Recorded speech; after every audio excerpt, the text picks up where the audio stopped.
जो दिल्ली में घटना हुई कि इतनी बेरहमी से उस लड़की को खींचा गया 14 किलोमीटर, राइट, पूरी तरीके से उसके कपड़े फट गए, खून हो गया। मतलब दिसंबर उनकी रातों में पूरी तरीके से पूरे देश की पुलिस रोडों पर खड़ी थी। उसके बावजूद दिल्ली जैसी देश में, हमारे दिल्ली जैसी जगहों पर अगर इस तरीके से चीजें होगी तो कहाँ महिला सुरक्षा।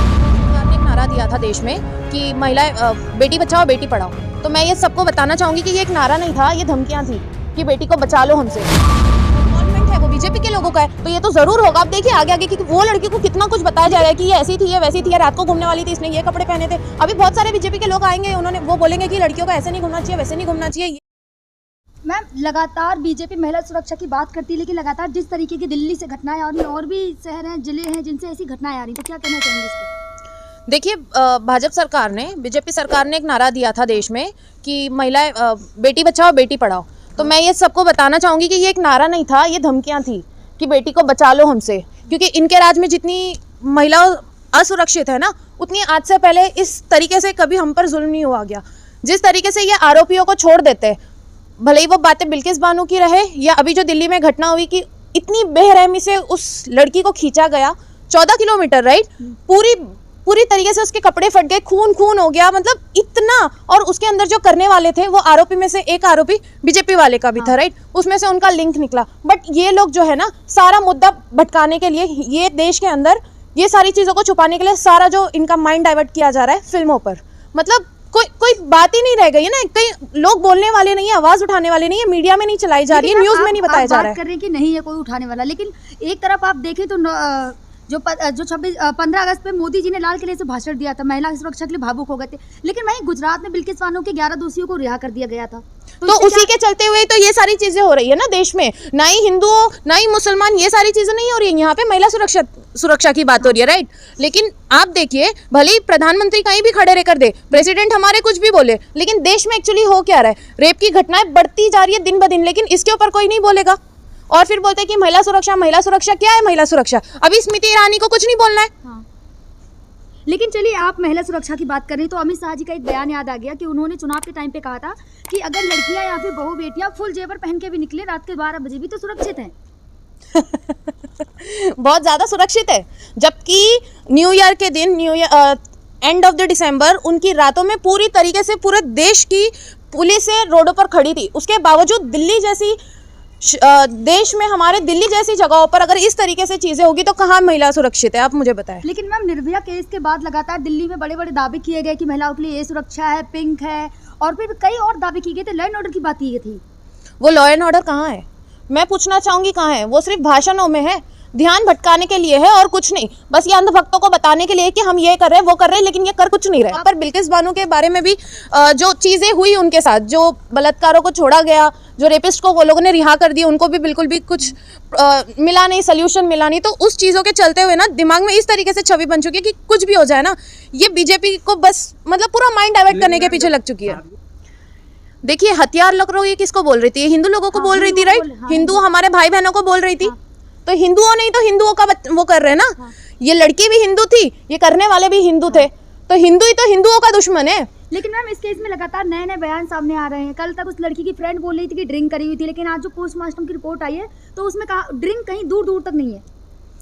देखिए, ये सिर्फ मुद्दा भटकाने के, लोगों का माइंड डाइवर्ट करने की साजिश है। वो बेचारी बच्ची कुछ पी नहीं थी, कुछ खाई नहीं थी, लेकिन फिर भी उसके साथ इतनी बुरी तरीके से किया गया।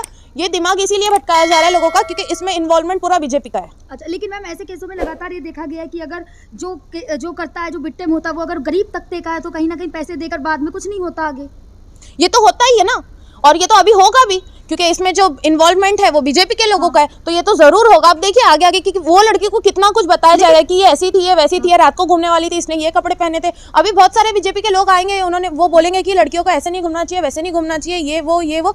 मतलब इनको सजा उनको नहीं देनी है जिन्होंने रेप किया है, जिन्होंने जो महिला सुरक्षा को ये करते हैं, अफेक्ट करते। इनको बस यही करना है कि इनको लड़कियों को गलत बताना है। कभी इनका आ जाता है हिजाब के मुद्दे पे, कभी हिंदू मुसलमान के मुद्दे पर, लेकिन इनको कभी आरोपियों को सजा नहीं देनी होती है। मामला जो पहले कुछ दिन पहले श्रद्धा वाला मामला था, तो लगातार हर बीजेपी का नेता उस पे लव जिहाद पे और कई दावे कर रहे थे बड़े बड़े, लेकिन अब सब शांत हैं एकदम। क्योंकि उस टाइम पे इन्वॉल्वमेंट मुस्लिम का था, मुस्लिम का नाम चला रहे थे, लेकिन इस बार 4 लड़के जो हिंदू है उसके ऊपर कोई नहीं बोलेगा, क्योंकि हिंदू है ना। लेकिन कहीं ना कहीं जहाँ भी ऐसी घटना होती है, चकलागढ़ की बात करूँ या फिर और भी कई बीजेपी नेताओं की बात करूँ, तो कहीं ना कहीं बीजेपी नेताओं का इन्वॉल्वमेंट पाया गया है। तो बीजेपी तो सारी चीज़ें करवा रही है और फिर इन्वॉल्वमेंट नहीं होगा तो क्या होगा।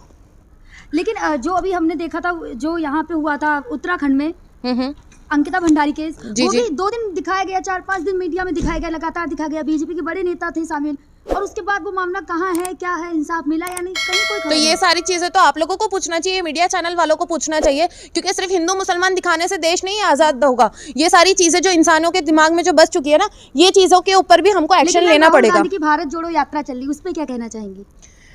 उस पे तो मतलब कुछ बोलना ही नहीं बनता है, वो तो चल रही है और वो चलती रहेगी, कोई भी ताकत नहीं रोक सकती है उस चीज को।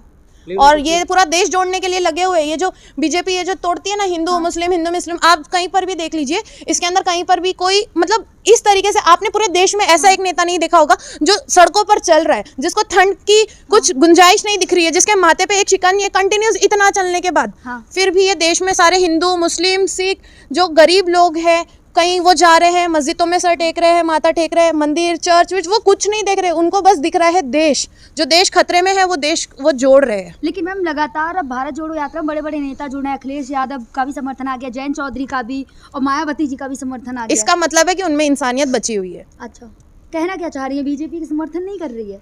इसीलिए तो कोविड का बहाना करके हमको दिया गया ना, को तो रोकने के लिए कुछ भी बोला जाएगा।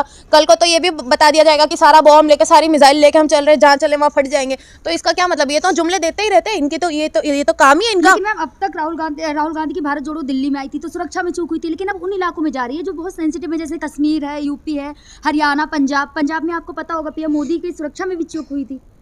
देखिए, जो जिनको डर होता है ना, उनको ये सारी चीजों का डर होता है, ठीक है। लेकिन पंजाब की एक और घटना है कि राहुल गांधी को धमकी मिली खालिस्तानियों की तरफ से, इस पे क्या कहना चाहिए? वो तो रोकने की साजिश है ना, वो तो अभी और मिलती रहेंगी, लेकिन हम रुकेंगे नहीं और हम साथ हैं, उन्हीं के पूरा देश साथ है। जिस तरीके से एक सैलाब उभल रहा है लोगों का जो प्यार मिल रहा है ना, उनसे ये जो बीजेपी सरकार है वो डर चुकी है। तो वो तो आएगी, धमकियां आए, कुछ भी हो, लेकिन हम चलते रहेंगे।